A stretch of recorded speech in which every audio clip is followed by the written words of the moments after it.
அவங்கவுங்க மதத்தை பின்பற்றுவதே குற்றம் என்ற இடத்துக்கு போகாதீங்க என்பதுதான் தெளிவா ஃப்ரெட்ரிக் எங்கல்ஸ் எச்சரித்தது. இந்த அன்னை தமிழ் அர்ச்சனையை அரைகுறையாக நிறுத்திவிட்டார்கள். அரைகுறையாக கூட இல்லை, தொடக்கத்தை நிறுத்திவிட்டார்கள். அனைத்து ஜாதியினர் அர்ச்சகராதல் என்பதை நிறுத்திவிட்டார்கள். அதை ஆசிரியர் வீரமணி ஐயா சுட்டிக்காட்டுவது மிக மிக சரியானது. சிங்கள பௌத்த மதத்தை பரப்புவதில் பலர் அக்கறை காட்டுகிறார்கள். மக்களுடைய பெருமூச்சு விடுவதற்கான இடமாக இருந்தது, வேற பெருமூச்சை விட்டு தீர்ப்பதற்கான இடமாக இருந்தது. தமிழ் இந்து நாங்க வேற, நீ பிராமண இந்து ஆரிய இந்து நீ வேற, உன்னுடைய வேத ருக்குவேதத்துக்கு உன்னுடைய ராமாயண மகாபாரதம் சமஸ்கிருத கதைகளுக்கு எங்களுக்கு சம்பந்தம் இல்லை. ஆரிய மேலாதிக்கத்தை, இந்தி மேலாதிக்கத்தை, வடவர மேலாதிக்கத்தை இந்து மதத்தின் வழியாக கொண்டு வருகிறது. பாஜகவுக்காக நான் இந்து மதத்தை அழிக்கிறேன் எல்லாம் காரணம்னா யாரும் ஒத்துக்க மாட்டாங்க. ஒத்துக்காங்க இல்லை, அது முறையும் அல்லது.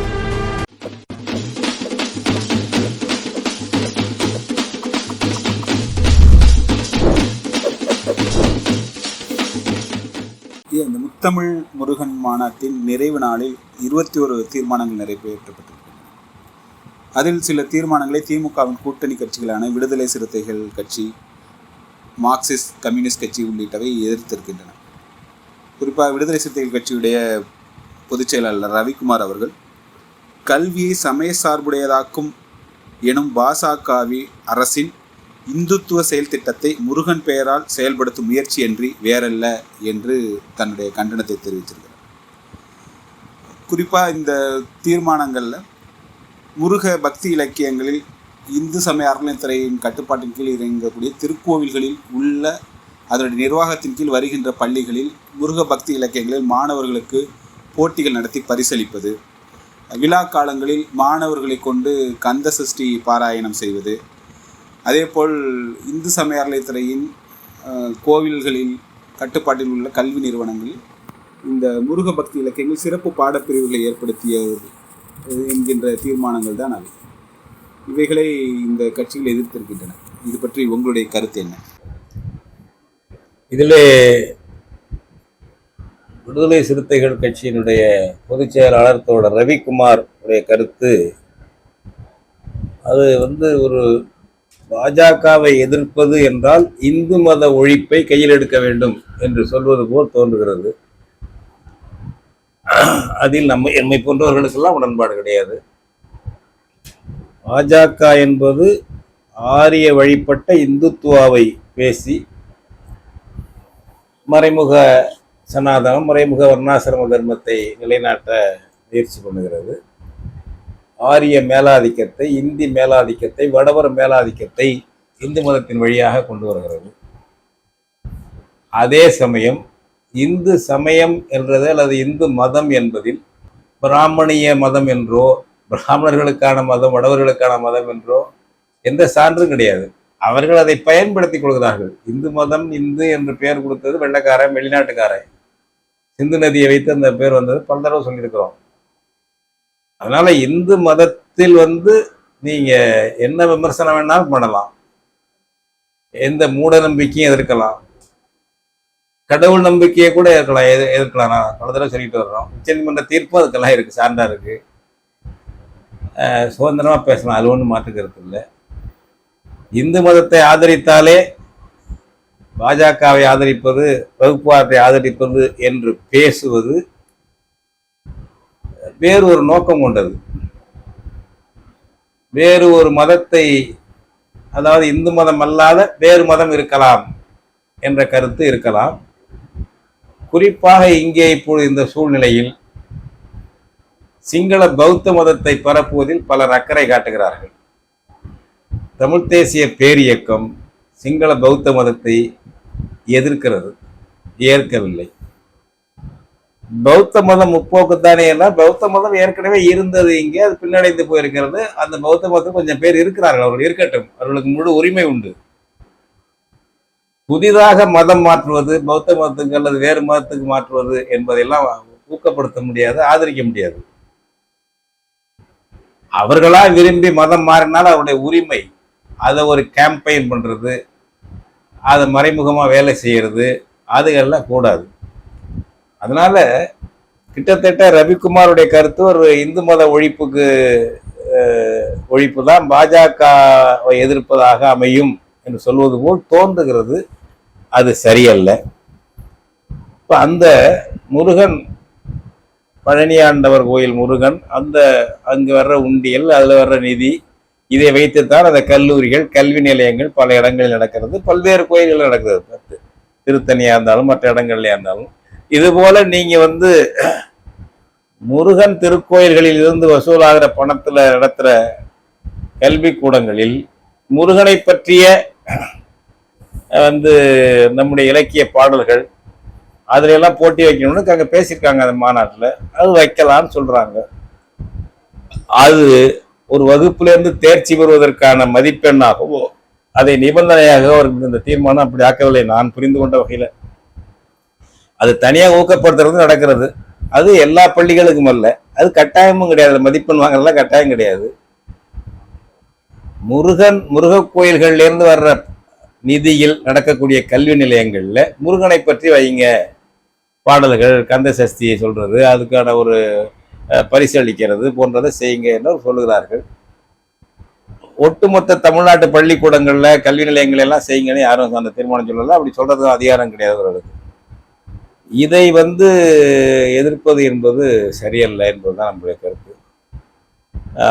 முற்றிலுமாக இப்போ நம்ம சொல்றோம், கிறிஸ்துவ நிறுவனங்கள் கல்வி நிலையங்கள் நடத்துகின்றன.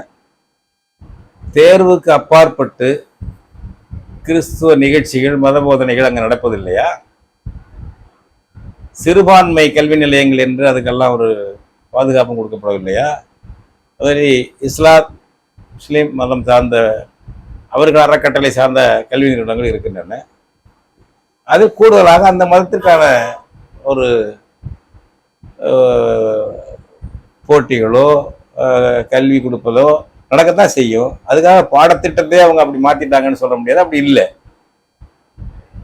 அதுபோல்தான் முருகன் கோயில்களுடைய நிதியிலிருந்து நடக்கக்கூடிய கல்வி நிலையங்கள்ல முருகனை பற்றிய ஒரு இலக்கிய நிகழ்ச்சிகள்லாம் வைங்க அப்படின்னு அவங்க போடுறாங்க.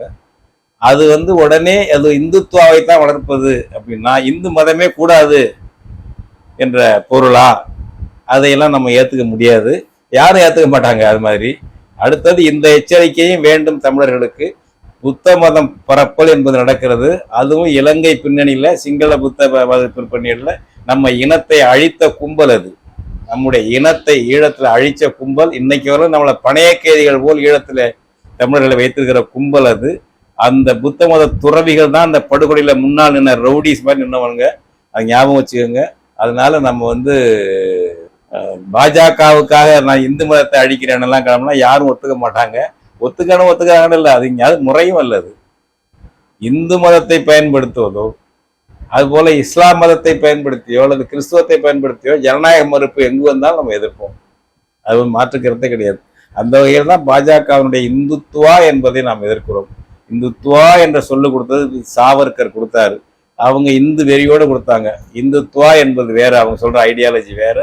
இந்து மதம் என்று வெள்ளைக்காரன் பேர் வச்சது அது வேறு என்ற புரிதலோடு நம்ம இயங்க வேண்டும் என்பதை நான் தெரிவித்துக்கிறேன். தோழர் சிபிஎம் மாநில செயலாளர் பாலகிருஷ்ணன் பொறுத்தவரையிலும் அவங்களுக்கு மார்க்ஸ், லெனின் அவங்க எல்லாம் இப்ப பிரச்சனை இல்லை. அவங்களுக்கெல்லாம் இப்ப வழிகாட்டி ஈவேரா அவர்கள் தான். அது மாதிரி அவருடைய கடவுள் மறுப்பு அதுக்கு நிகராக இருக்கணும், அப்படி அதுதான் இங்கே வெற்றி பெற்றிருக்குன்னு அவங்க நினைச்சுக்கிட்டு அது மாதிரி சொல்றாங்க.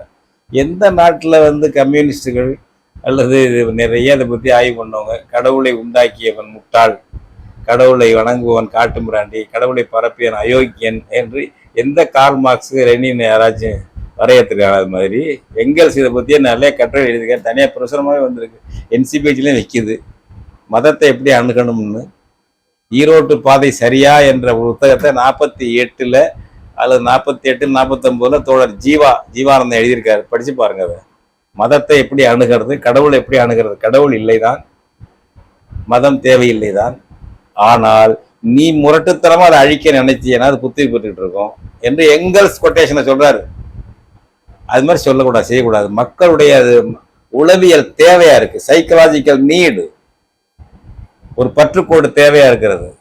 எனவே நீங்க பேசுங்க, அதுல நம்பி வர்றவங்க ஏத்துக்கலாம், ஏத்துக்காம காலப்போக்கில் பார்த்துக்கலாம். அது அரசியல்ல குறுக்கிட்டு அது வழிகாட்டி அதை தடுத்துக்கிட்டு இருந்தா அப்ப அதை பத்தி விமர்சனம் பண்ணுங்க.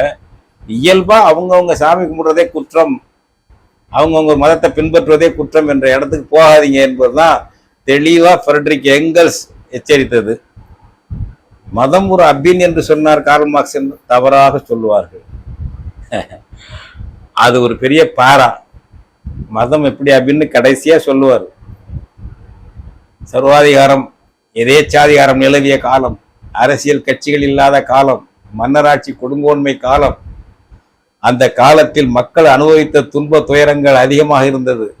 அந்த காலங்களில் அது பிற்காலத்தில் இந்த மிடில் ஏஜ்னு சொல்லுவாங்கல்ல, அந்த இடைக்காலத்தை சொல்றதா அது.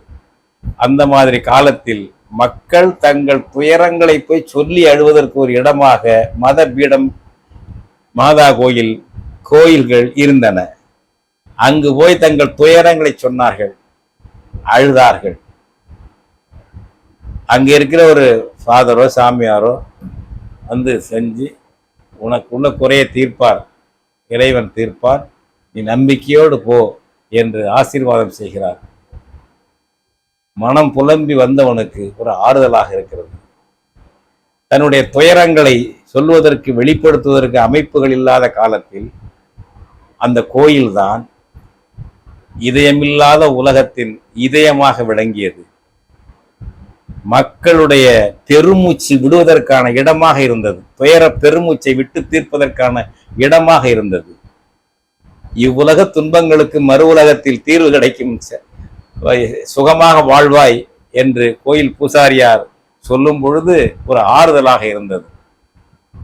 அவருடைய துன்பத்துக்கு, அவருடைய காயத்துக்கு, வலிக்கு மருந்தளவியல் போல் இருந்தது. அதாவது அபின் மரத்து போகச் செய்வது போல இந்த மதம் என்பது, அது இந்த கோயில் பீடம் என்பது அவருடைய துன்பங்களை மரத்து போகச் செய்தது என்று இப்படி விமர்சிக்கிறார், வர்ணிக்கிறார். கடவுள் இல்லை என்ற கோட்பாடு தான் கார்ல் மார்க்ஸுக்கு. 19 இந்த கடவுள் அந்த கடவுள், ராமர் எப்படி இருந்தாரு, முருகர் எப்படி இருந்தாருன்னு பார்த்து விமர்சிக்கிறது இல்லை. அது உருவமற்ற அவர் சொல்லக்கூடிய கர்த்தர், இயேசுநாதர் சொல்லக்கூடிய கர்த்தரா இருக்கட்டும், வேற எந்த பேரும் இல்லை. ஒரு சக்தி உண்டா இந்த யூனிவர்ஸை உண்டாக்குறதுக்கு? தனியா ஒரு சக்தி, காட் என்று சொல்லக்கூடிய அளவுக்கான ஒரு சக்தி உண்டா? அப்படி தேவையில்லை. அப்படி இல்லை. உலகம் தன்னை வளர்த்து கொள்வதற்கான ஆற்றல் இந்த பொருள்களிடையே இருக்கிறது, அது தன்னுடைய இயக்கத்திலே இருக்கிறது என்று அவர் சொன்னார்கள். அதைத்தான் அவங்க எழுதினாங்க, பாடமாக நடத்தினாங்க. எங்கேயாவது முட்டாள், காட்டு மிராண்டி என்றெல்லாம் சொன்னாங்களா? லெனின் புரட்சி செய்து, கம்யூனிஸ்ட் கட்சி புரட்சி செய்து அவர்களுடைய பள்ளிக்கூடத்து பிள்ளைகளுக்கெல்லாம் இயங்கு இயலை, கடவுள் மறுப்பு கொள்கையை பாடமாக வைத்திருந்த, ஒரு தனி பாடமாக வைத்திருந்த நிலையிலும் கூட கடவுள் நம்பிக்கையாளர்கள் அதிகம்தான். மாதா கோயில்களை இடிக்கவில்லை, மூடவில்லை. ஸ்டாலின் காலத்தில் சில முரட்டுத்தனங்கள் நடந்தது என்று சொல்வார்கள். லெனினுக்கு எல்லாம் உடன்பாடு கிடையாது. முற்றிலுமா ஸ்டாலின் அப்படி செய்ததில்லை, எங்கேயும் அப்படி செய்ததில்லை. அது மாதிரி செய்து மாசேத்தும் கலாச்சார புரட்சி என்று பல இடத்துல செய்து பிறகு தவறு என்று உணர்ந்தார். கம்யூனிஸ்ட் ஆட்சியில் கூட எங்கேயும் நாத்தி கடவுள் மறுப்பார்கள் எண்ணிக்கை அதிகமாக போனதில்லை. ஏனென்றால் மனிதர்களுக்கு அது ஒரு உளவியல் தேவையாக இருக்கிறது, அது ஒரு பக்கம். எனவே கருத்து பரப்புரை செய்யலாமே தவிர, உண்டு என்றும் சொல்லலாம், இல்லை என்றும் சொல்லலாம் கடவுள் பற்றி, அந்த பரப்புரை செய்யலாமே தவிர, அது அதை பற்றியே தலையிடக்கூடாது அரசு. அப்படின்னா எந்த அரசு உலகத்தை தேடாமல் இருக்கு? பிரிட்டனில் அரசு இருக்கு. பதவி பிரமாணம் யாரு? ஃபாதர் தானே நடத்தி வைக்கிறாரு. மன்னருக்கு, மகாராணிக்கு, மன்னருக்கு யார் செஞ்சு வைக்கிறாங்க? முற்றிலும் சர்ச்சிலேருந்து ஒதுக்கிட்டாங்களா? அப்படியே செக்குலர் ஸ்டேட்னாக்க நடவடிக்கைகளில் ஒரு சலுகை, கிறிஸ்டினுக்குன்னா சலுகை, மற்றவங்களுக்கு இல்லை அப்படிங்கிற மாதிரி இல்லை அவங்களுக்கு. ஆனால் கிறிஸ்துவ மதத்து பக்கமே போகக்கூடாதுப்பா, மாதா கோயில் பக்கமே போகக்கூடாதுன்னு அங்கே இருக்காங்களா அவங்கெல்லாம்? அந்த பரப்புரை அங்கே எது நடக்குதா? எந்த ஊரில் மதச்சார்பற்ற நாட்டில் கடவுள் கோயில் பக்கமே போகக்கூடாது என்பது எங்கே இருக்கு? இதெல்லாம் அதான் இந்த ஈரோட்டு பாதையை வச்சுக்கிறது, ஈவேரா பாதையை வச்சுக்கிறது. அவர் ஒரு கற்பனை, அவர் ஒரு நாட்டை அமைக்கிறதுக்கோ அதுக்கான விதிமுறைகளோ எதுவும் இல்லை. அவரே சொல்றாரு, நான் ஒரு நாச வேலைக்காரன் அப்படின்னு சொல்லிக்குவார் ஈவேரா. கட்டுரை எழுதியிருக்காரு. அவருக்கு அந்த லெவலில் இருக்கு, அது இருந்துட்டு போகுது. இப்போ நம்ம அதை ரொம்ப ஆராய்ச்சி பண்ணிட்டு வேண்டாம். ஒரு மார்க்சிஸ்ட்டு உலகத்தில் பல நாடுகளில் புரட்சி பண்ணி ஆட்சி நடத்தினவங்க, சமூக அறிவியலை, கடவுள் பிரச்சனை உண்டா இல்லையா என்பதை அறிவியல் படி விளக்கியவர்கள். அதை வச்சுக்கிட்டு நீ வந்து தேவாரம் படின்னு சொல்லக்கூடாது, அதை பண்ணக்கூடாது அப்படின்னு சொல்லி சொல்றது என்ன முறையானது? இப்போ அந்த மாநாட்டில் முருகனுடைய நிதியிலிருந்து, கோயில் நிதியிலிருந்து நடக்கக்கூடிய கல்விக்கூடங்கள்ல இது மாதிரி வைங்க, நாங்கள் கோரிக்கை வருது, இதெல்லாம் நடத்துறீங்க, பள்ளிக்கூடம் நடத்துறீங்க, எல்லாம் பண்றீங்க, பக்தர்கள் கொடுத்த காசுல அந்த முருகனை பத்தி ஏதாவது தெரியுதா அவங்க மாணவர்களுக்கு? அதுக்கு தனியாக ஒரு இலக்கிய போட்டி, அது தவறாக நமக்கு எல்லாம் படவில்லை. அதுக்கு உடனே வந்து கோச்சுக்கிறது. அது மாதிரி மற்ற இடங்களில் சொல்லிட முடியுமா? நீங்கள் முஸ்லீம்கள் நடத்த பள்ளிக்கூடம்ல கிறிஸ்துவ இப்படி செய்யுங்க நாங்கள் சொல்லலை, அப்படி நடத்திட முடியுமா? அப்படி நடத்தினா நம்ம கட்டளையிட முடியுமா? இது உடனே ஒரு இந்துத்துவா, இதுக்கு ஒரு பட்டம் கொடுத்துறது என்பதெல்லாம் சரியல்ல. வந்து நீங்கள் இந்த சொன்ன தோழர்கள் தான் அவங்களுடைய கருத்துக்களை மறு ஆய்வு செய்ய வேண்டும். மற்றபடி ஒரு இந்து மத திணிப்பு, இந்துத்துவா மாதிரி பாஜக மாதிரி நம்மளும் இந்து மதத்தை பேசணும் அப்படியெல்லாம் தேவையில்லை. நம்ம சொல்கிற இந்து மதம் நம்ம சிவநெறி, தமிழ் சிவநெறி, நம்ம திருமால் நெறி என்பது சுதந்திரமானது. நம்ம நெறி தமிழர்களுக்கு காலங்காலமாக இந்த மண்ணில் உள்ளவர்களுக்கு, இந்த மண்ணில் தோணுன சமயத்தை சொல்லணும், சுதந்திரமானது. நீ கடவுள் இருக்குன்னு சொன்னால் பல தடவை பல பாட்டு சொல்லியிருக்கிறோம். ஒன்றே எண்ணின் ஒன்றேயாம், பலவென்றுரைக்கின் பலவேயாம், அன்றே எண்ணின் அன்றேயாம், ஆமென்றுரைக்கின் ஆமேயாம், இன்றே எண்ணின் இன்றேயாம், உளதென்றுரைக்கின் உளதேயாம், நன்றே நம்பி குடி வாழ்க்கை, நமக்கு இங்கே என்ன பிழைப்புமா? கடவுள் வாழ்க்கையை இப்படி உண்டுன்னா உண்டு, இல்லைன்னா இல்லை. கம்பர் எழுந்தது, யுத்த காரணத்துக்கான கடவுள் வாழ்த்து எழுந்தது. இது நிறைய இருக்கு நமக்கு, அப்படியெல்லாம் ஒன்றும் கிடையாது. இதெல்லாம் கடவுள் சாமி சிலை வச்சே வணங்காதடாங்கிறார் வள்ளலாறு. சிலை வச்சே வணங்காத, எங்க இருக்கு சிலை? எங்க சாமி அதில் இருக்கு? அவர் என்ன நாத்திகரா?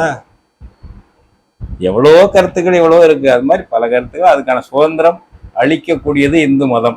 இன்னைக்கு சொல்லக்கூடிய இந்து மதம் இருக்க, நம்ம சிவநெறி, நம்மை பொறுத்தவரை தமிழ் இந்து மதம் நம்ம தமிழ் சிவநெறியும் தமிழ் திருமால் நெறியும் கொண்டது. வடநாட்டு கதைகளுக்கு இதுக்கு சம்பந்தம் இல்லை, அதோட நம்ம வச்சுக்கிறோம். இதை வந்து தோழர் பாலகிருஷ்ணனே வந்து 2022 மார்ச் 22 ஒரு பேட்டி கொடுத்து பத்திரிகையில் செய்தி வந்திருக்கு. மதுரையில் என்ன மாநாடு, மதுக்கு பேட்டி மதுரையில் கொடுத்து நினைக்கிறேன். ஒரு மாநாடு நடத்த போகிறோம் மார்ச் 30, 31 ஏப்ரலில். அதில் வந்து இதுபோல் ஆன்மீக சடங்குகளையும் நம்ம கலந்துக்கலாம் என்று தீர்மானம் போட போகிறோம்னு அவர் சொல்கிறார். அதன் பிறகு அந்த மாதிரி தீர்மானம் போட்டதாக தெரியலை. அப்படிப்பட்ட மறு ஆய்வு அவங்க கட்சிக்குள்ளே இருக்கு. அதனால அதை நிதானமாக பார்த்து பேச வேண்டும் என்று நான் கேட்டுக்கொள்கிறேன். முத்தமிழ் முருகன் மாநாடு மாபெரும் வெற்றி பெற்றிருப்பதாகவும், இதற்கு காரணம் முருகனின் ஆசியும் முதல்வரின் உத்தரவுமே என்று பெருமைப்பட சேகர்பாபு கூறியிருக்கின்றார். மறுமுனையில் திராவிடர் கழகத்தினுடைய தலைவர் ஆசிரியர் ஐயா கி வீரமணி அவர்கள், சேகர்பாபு தனது துறைப்பணிகளில் தேவையான ஆர்வம் தாண்டி ஓவர் எந்தூசியாஸ்டிக்காக இருக்க வேண்டாம். திமுக அரசின் கொள்கை மதச்சார்பின்மையே. திமுக அங்கம் வகிக்கக்கூடிய இந்தியா கூட்டணிக்கு பெயர் கூட மதசார்பற்ற கூட்டணி என்பதை அவர் நினைவில் கொள்ள வேண்டும். தமிழிலும் அர்ச்சனை என்ற உண்மை இழிவே இன்றும் நீடிக்கின்ற நிலையில் அதை மாற்றுவதற்கும் அனைத்து சாதியினரும் அர்ச்சகராகும் என்ற திமுக அரசின் கொள்கை ஒரு கட்டத்தோடு நின்றிருப்பதையும் சுட்டிக்காட்டியிருக்கின்றார். இது பற்றி உங்களுடைய கருத்து என்ன? அதாவது ஆசிரியர் வீரமணி ஐயா அவரது அன்னை தமிழில் அர்ச்சனை செய்ய வேண்டும் என்பதை அரைகுறையாக நிறுத்திருக்கீங்க, அனைத்து ஜாதியினர் அர்ச்சகராகலாம் என்பதை அரைகுறையாக நிறுத்திட்டீங்க, இதை தொடர்றதுக்கு பாருங்க சேகர்பாபு, மாநாட்டு வெற்றியிலேயே புலகாங்கி அடைஞ்சிடாதீங்க அப்படின்னு சொல்றதுல அந்த பகுதி சரிதான். அது அவர்கள் வேண்டுமென்றே, நான் முதலே சொல்லிட்டதில்லை, வேண்டுமென்றே அக்ரஹாரத்தினுடைய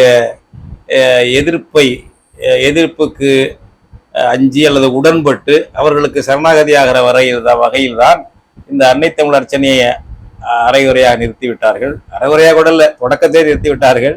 அனைத்து ஜாதியினர் அர்ச்சகராதல் என்பதை நிறுத்திவிட்டார்கள். அதை ஆசிரியர் வீரமணி ஐயா சுட்டி காட்டுவது மிக மிக சரியானது. அதற்கு மேலே வந்து இந்த மாநாடு நடத்துறதே ஒரு தவறு என்பது போல அவர் சொல்றது என்பது சரியல்ல.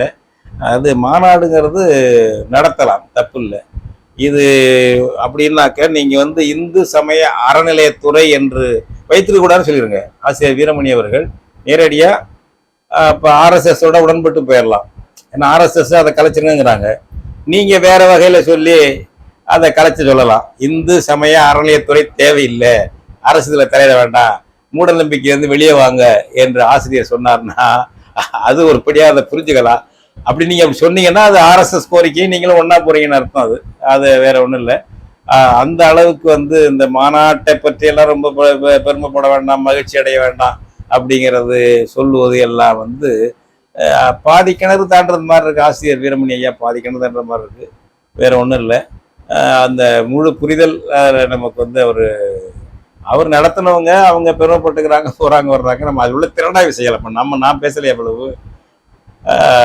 அதை ஒரு பெருசுபடுத்திக்கிட்டு அந்த தோழமையில உள்ளவர், அந்த கூட்டணியில உள்ளவர் ஆசிரியர் வீரமணி அப்படின்னாக்க இந்த மாநாடு நடத்துறதே குற்றம் அப்படிங்கிறது மாதிரி தெரியுது. அது இப்போ அவர் அந்த தோழர் பாலகிருஷ்ணன், தோழர் ரவிக்குமார்லாம் சொல்றாங்க பாருங்களேன், அந்த மாதிரி பொருள்ல வீரமணி பேசுவது போல் இருக்கிறது. மாநாடு நடத்துவது குற்றம்னு நம்ம சொல்லலை. மாநாடு நடத்துவது நடத்தலாம், அது தப்பு கிடையாது. அப்ப நீங்க தான் சொல்லுங்க, நான் சொல்றது இல்லை. இந்து சமய அறநிலையத்துறை என்பது கூடாது, அது அரசு வச்சுக்க வேண்டாம், அது விட்டு அது மூட நம்பிக்கை என்று சொல்லுங்க. நாங்க அரசுகிட்டலாம் இருக்கணுங்கிறோம். இந்து சமய அறநிலையத்துறை என்ற பேர் தான் இருக்கணும் அப்படிங்கிறோம். இந்து என்பதுல வர்ணாசிரமெல்லாம் கிடையாது. அது பிராமணன் ஆரியன் திணிச்சது. அது தூக்கி போட்டு நீ வேற நான் வேறன்னு சொல்லு. நாங்க சொல்றோம்ல, தமிழ் இந்து நாங்க வேற, நீ பிராமண இந்து ஆரிய இந்து நீ வேற.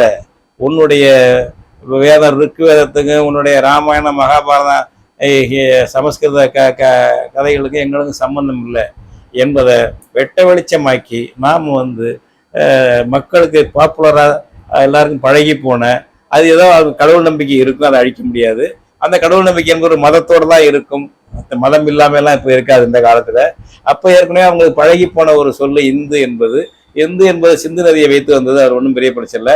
அவன் கவ்விக்கிறான், வடநாட்டான் பிராமணர்கள் அவர்கள் கவ்வி கொள்கிறார்கள் எல்லாத்தையும். நம்ம விட்டு இன்னமும் நான் அதை தொட மாட்டேன், நீ ஏகமா வச்சுன்னா நல்லா கூத்தடிச்சிட்டு போவான். இந்து மதம் வேண்டாம்னு சொல்லிட்டா நம்ம மக்கள் பூரா வந்துடுவாங்களா? யாரும் படிச்சு சொன்னேன்ல, இப்ப ஸ்டாலின் எங்க வீட்டு அம்மா துணைவியார் போகாத கோயில்கள் நாங்க போயிட்டு நாங்கன்னா இந்துக்களுக்கு எதிரியா அப்படிதான் கேட்கிறாரு. ஏன் இந்து மதத்திலிருந்து மக்களை மாற்ற முடியாது, நீங்க மாத்துறதுக்கு வேற ஒரு வழியும் வைக்கல. அதனால சும்மா உட்கார்ந்து பேசிக்கிட்டு குட்டிகளாட்ட மாதிரி பண்ணிட்டு இருக்காதீங்க. மாநாடு நடத்துறதெல்லாம் தவறு இல்லை. இது தமிழை விட்டுட்ட நீ ஆசிரியர் சொல்றதுதான், அதை எடுத்து இப்ப நாங்க தானே விமர்சனம் பண்றோம். அன்னை தமிழ் அர்ச்சனை அம்மன் விட்டு போயிட்ட, அனைத்து ஜாதிய அர்ச்சகராரத்தை விட்டுட்டு போயிட்டீங்க, ஏன் அடிச்சுட்டு இருக்கிறேன்னு சொல்றோம். அதே சமயம் இந்த மாதிரி கருத்தரங்குகள் மாநாடுகள் நடத்த வேண்டிய தேவை இருக்கு, நடத்தலாம். அதே வச்சு எங்க சர்க்கஸ் காட்டி ஏமாத்தாதவங்க தான் நாங்க சொல்ற விமர்சனம். ஆசிரியர் சொல்றது இது நடத்தினாதாலே போயிடுச்சு, மதச்சார்பு இன்னைக்கு போயிடுச்சு அப்படிங்கிறது உங்க நாஸ்திக பிரச்சாரத்தை தமிழ்நாடு அரசும் கடைபிடிக்க வேண்டும் என்று நினைப்பது போல் இருக்குது. அது சரியா வராது. அப்படின்னாக்கா நீங்க முரண்பாடு இல்லாமல் இந்து சமய அறநிலையத்துறையிலிருந்து விலகி கொள்ளுங்கள், அரசு விளைவிக்கணும் என்று நீங்க சொல்லுங்க. அப்படிதான் சொல்லணும். அது இல்லை, இந்து சமய அறநிலையத்துறை அரசிடம்தான் இருக்க வேண்டும் என்பதுதான் தமிழ் தேசிய பேரியக்கத்தின் கொள்கை. இவ்வாறான பல செய்திகளை, பல சிக்கல்களுக்கு விடை கிடைக்கக்கூடிய செய்திகளை தமிழர் கண்ணோட்டம் வலையொலியில் வெளிப்படுத்தி வருகிறோம். இது தற்சார்பாக செயல்படுவதற்கு நிதி தேவைப்படுகிறது. இந்த நிதியை நம்முடைய மக்களாகிய நீங்கள் தான், இளையோரும் பெரியோரும் நண்பர்களும் தோழர்களும் சான்றோரும் நீங்கள் உங்களால் இயன்ற அளவு என்ன இயலுமோ அந்த நிதியை வழங்குமாறு அன்போடும் உரிமையோடும் கேட்டுக்கொள்கிறேன். உங்களுக்கு நன்றி உணர்வோடும் பொறுப்புணர்வோடும் தமிழர் கண்ணோட்டம் செயல்படும் என்பதை உறுதி தெரிவித்துக் கொள்கிறேன். நன்றி, வணக்கம்.